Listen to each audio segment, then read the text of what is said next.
Bagaimana supaya kita berdoa dan kita itu mendapatkan jawaban daripada Tuhan? Saudara, slide yang pertama, saudara perhatikan, di Amsal 15 ayat yang ke-29, perhatikan. Amsal 15 ayat yang ke-29.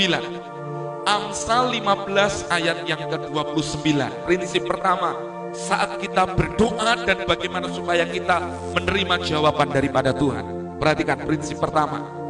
Di dalam Amsal 15 ayat yang ke-29, Tuhan itu jauh daripada orang fasik, tetapi doa orang benar didengarnya. Perhatikan ini. Tuhan itu jauh daripada orang fasik, tetapi doa orang benar didengarnya. Jadi bagaimana supaya kita bisa berdoa dan tanpa halangan, bahkan kita bisa menerima jawaban daripada Tuhan? Maka saya menuliskan, apakah kita menjadi orang fasik? Nah saudara, perhatikan ini. Tentunya setiap kita pengennya menjadi orang yang benar, karena doa orang benar besar kuasanya, katakan amin. Saudara, saya mengajak kita semuanya untuk kita semua ini berjalan di dalam kebenaran Tuhan. Saat kita itu menjadi orang benar, doa orang benar itu didengarnya. Seperti ini, Amsal tadi berkata, tapi orang fasik doanya jauh daripada Tuhan. Artinya apa? Tuhan tidak menyendengkan telinganya kepada orang-orang fasik. Lalu saya coba mencari arti kata fasik dari Kamus Besar Bahasa Indonesia. Perhatikan, fasik itu artinya tidak peduli terhadap perintah Tuhan. Berarti buruk, kelakuannya jahat, berdosa besar. Orang yang percaya kepada Tuhan tetapi tidak mau melakukan semua kebenarannya, bahkan melakukan perbuatan berdosa. Saudara, prinsip yang pertama adalah, apakah kita ini termasuk menjadi bagian orang-orang yang fasik? Kita harus jelas di posisi ini, saudara. Saudara, waktu kita jelas ada di posisi ini, maka kita akan percaya apakah doa kita didengar atau tidak. Sesungguhnya yang menghalangi doa-doa kita itu kesalahan dan dosa kita. Yesaya berkata, yang menghalangi doa kita adalah dosa, kejahatan kita. Maka bagaimana engkau mengalami jawaban Tuhan, engkau mengalami janji Tuhan, engkau mengalami kebenaran Tuhan, engkau mengalami apa yang kau doakan terkabul. Saudara, mari jadi orang benar. Pak, orang benar itu apa? Orang benar adalah orang yang tahu kebenaran dan dia lakukan itu dalam hidupnya. Dia tidak menjadi orang-orang yang hanya tahu kebenaran lalu dia tidak melakukan, bahkan hidupnya berkebalikan, berlawanan dengan apa yang dia tahu dari firman. Orang yang seperti ini ketika berdoa, doanya saudara, maaf, ada sesuatu yang menghalangi. Maka jangan pernah salahkan Tuhan bahwa Tuhan sepertinya kok nggak dengar, nggak jawab doa kita. Pertanyaan saya itu sederhana, apakah engkau mendengar suara Tuhan? Saudara kasih Tuhan, kita harus percaya bahwa Tuhan adalah dahsyat dalam hidup kita. Tuhan sanggup untuk melakukan perkara ajaib dalam hidup kita. Tuhan sanggup untuk melakukan perbuatan yang ajaib dalam hidup kita. Makanya saudara, kita harus percaya bahwa doa kita didengar Tuhan. Maka kita harus menjadi orang-orang yang benar. Saat engkau menjadi orang yang benar, hidupmu akan terus mengalami perubahan yang dahsyat. Amin. Engkau akan menjadi orang-orang yang akan terus mengalami semua janji Tuhan. Maka pastikan hidup kita jangan jadi orang fasik. Jangan ada di area abu-abu yang membuat kita justru tahu kebenaran, tetapi kita nggak melangkah untuk melakukan setiap kebenaran. Amin. Amin, saudara. Maka saya mengajak kita semua, ayo berjalan di dalam kebenaran. Singkirkanlah semua hal-hal yang menghalangi. Kalau kita sadar Roh Kudus ingatkan kita, ayo bertobat, berubah. Mari jalan hidup dalam kebenaran Tuhan. New life di dalam hidup kita, hidup yang baru di dalam Tuhan. Saudara, doa kita selama kita ada dalam kebenaran didengar. Amsal 15 ayat 29 tadi berkata. Jadi bagaimana prinsip yang pertama? Mari jadikan engkau menjadi orang-orang yang benar, karena engkau tinggal di dalam kebenaran Tuhan. Amin, saudara. Prinsip yang kedua, bagaimana supaya doa kita didengar Tuhan. Mari perhatikan di dalam Yakobus 4 ayat yang ketiga. Slide yang kedua, tolong dibuka. Yakobus 4 ayat yang ketiga. Yakobus 4 ayat yang ketiga. Yakobus 4 ayat yang ketiga, firman Tuhan berkata, atau kamu berdoa juga, perhatikan, tetapi kamu tidak menerima apa-apa, karena kamu salah berdoa, sebab yang kamu minta itu hendak kamu habiskan untuk memuaskan hawa nafsu. Jadi prinsip yang kedua, bagaimana kita berdoa, mengenal Tuhan di dalam doa kita, dan supaya kita menerima jawabannya. Nah, kenapa kadang kita gak terima? Karena kita salah berdoa. Prinsipnya jelas, salah berdoa. Kenapa, Pak? Karena yang kita minta hendak kita habiskan untuk memuaskan hawa nafsu kita. Jadi saudara perhatikan ini, jelas Yakobus 4 ayat 3. Kenapa kita nggak terima apa-apa? Karena kita salah berdoa. Kenapa salah berdoa? Karena yang kita minta hendak kita habiskan untuk memuaskan hawa nafsu kita. Ada beberapa orang berdoa minta kepada Tuhan, tapi nggak jadi-jadi. Kenapa? Karena yang diminta hendak dipakai untuk memuaskan semua kedagingan. Dengar, doa bukanlah cara untuk memaksa Tuhan. Perhatikan ini. Doa bukanlah cara untuk memaksa Tuhan. Tapi doa adalah kita memohon kepada Tuhan yang tentunya diselaraskan dengan kehendak Tuhan. Saudara, ada banyak orang berdoa. Mereka berdoa, mereka ngotot minta kepada Tuhan tanpa mau mendengarkan dan mau hidupnya diselaraskan dengan firman. Saudara kasih Tuhan, mari belajar hal yang sederhana. Apa hari-hari ini yang kau doakan? Coba tanya ke hati kita, saudara. Tanya ke hati kita. Saudara, selalu saya itu mau ajak kita tuh cek hati kita. Motivasi apa ketika kita minta sesuatu daripada Tuhan? Saudara, yang di dalam ini, saudara, bisa jadi beda kok dengan apa yang diucapkan di mulut. Karena Tuhan itu lihat yang di dalam hati. Ada banyak orang mungkin berdoa, Tuhan pulihkan supaya saya gini-gini. Nanti kalau saya gini-gini, saya dipulihkan, saya akan melayani Tuhan. Tuhan itu jauh lebih lihat motivasi. Benar gak hati kita itu benar-benar? Kalau kita dipulihkan, kita itu mengingini Tuhan. Atau hanya sekedar maaf, kita sedang berkamuflase dengan Tuhan. Sehingga doa kita itu pada dasarnya hanya ingin memuaskan nafsunya kita, kedagingannya kita.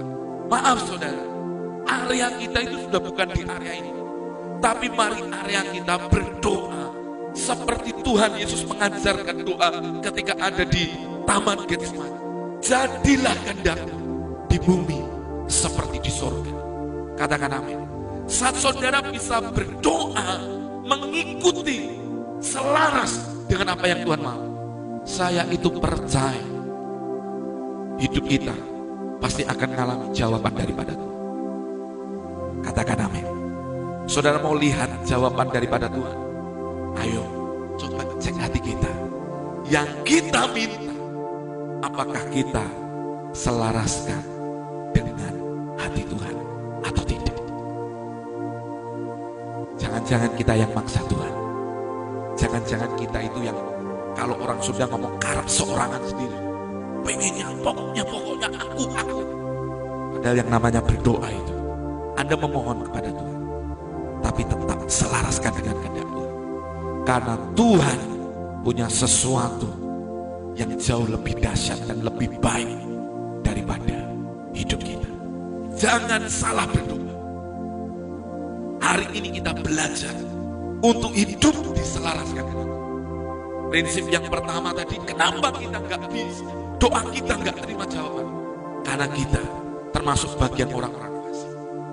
Berarti kalau kita mau terima jawaban, kita harus menjadi orang-orang yang melakukan kebenaran. Yang kedua, jangan salah berdoa. Cek motivasi hati kita yang terdalam, supaya kita terima jawaban daripada Tuhan. Yang ketiga, prinsip yang ketiga, Matius 21 ayat yang ke-22. Matius 21 ayat yang ke-22. Perhatikan ini, prinsip yang ketiga. Bagaimana engkau berdoa dan terima jawaban daripada Tuhan. Perhatikan, Matius 21 ayat yang ke-22. Dan apa saja yang kamu minta dalam doa dan penuh kepercayaan. Perhatikan, apa saja yang kamu minta dalam doa dengan penuh kepercayaan. Perhatikan, apa saja yang kamu minta dalam doa penuh kepercayaan, kamu akan menerimanya. Katakan amin. Katakan haleluya. Saudara, minta apa saja di sini bukan minta sekarapnya kita, bukan. Tapi minta apa saja ini adalah minta yang diselaraskan dengan apa yang menjadi firman Tuhan. Tentunya kita minta yang tidak berlawanan dengan apa yang menjadi kebenaran firman Tuhan. Kenapa? Karena firman Tuhan jelas. Firman Tuhan berkata, jikalau aku tinggal di dalam kamu dan firmanku tinggal di dalam kamu dan engkau di dalam aku, minta apa saja. Perhatikan, banyak orang fokus dengan minta apa saja sehingga lupa bahwa minta apa saja di sini adalah minta yang tentunya karena dasarnya engkau tahu kebenaran firman sehingga engkau minta itu. Maka ketika engkau minta, engkau bawa dalam doamu dengan iman, Tuhan berikan itu dalam hidup. Saudara, mari belajar dengan sederhana seperti ini. Minta dalam ketulusan dengan doa penuh iman.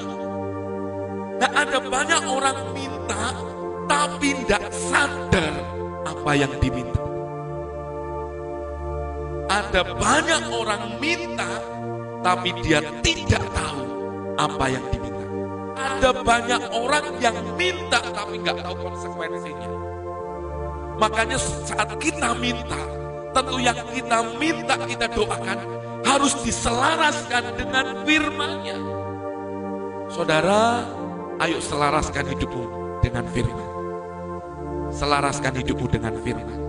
Saat engkau selaraskan hidupmu dengan firman-Nya, engkau akan lihat waktu engkau berdoa yang mengalir itu imanmu, maka engkau akan lihat mujizat Tuhan di sana. Saat engkau berdoa, Pak, saya sedang sakit, Pak, saya sedang mengalami kelemahan, Pak, saya sedang ada di ruang isolasi. Engkau berdoa untuk kesembuhanmu, itu ada dalam firman-Nya.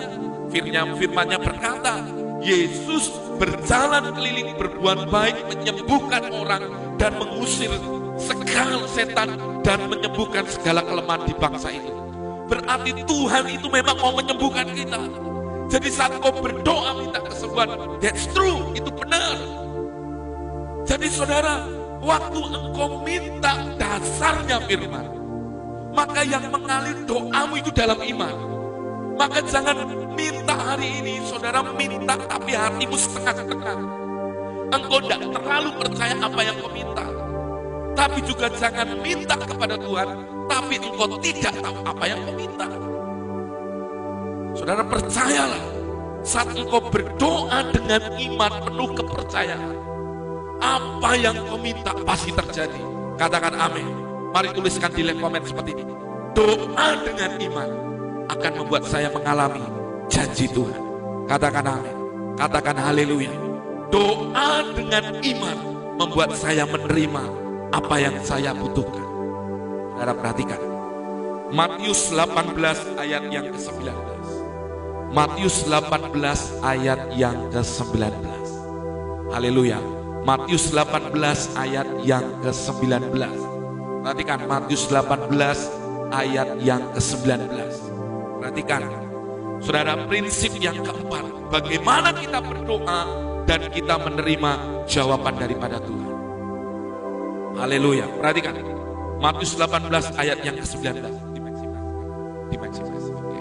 Nah, saudara, Matius 18 ayat yang ke-19.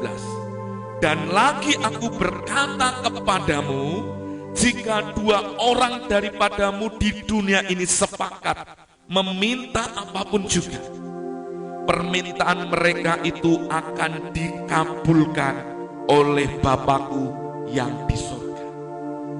Prinsip yang keempat, mari minta dalam kesepakatan.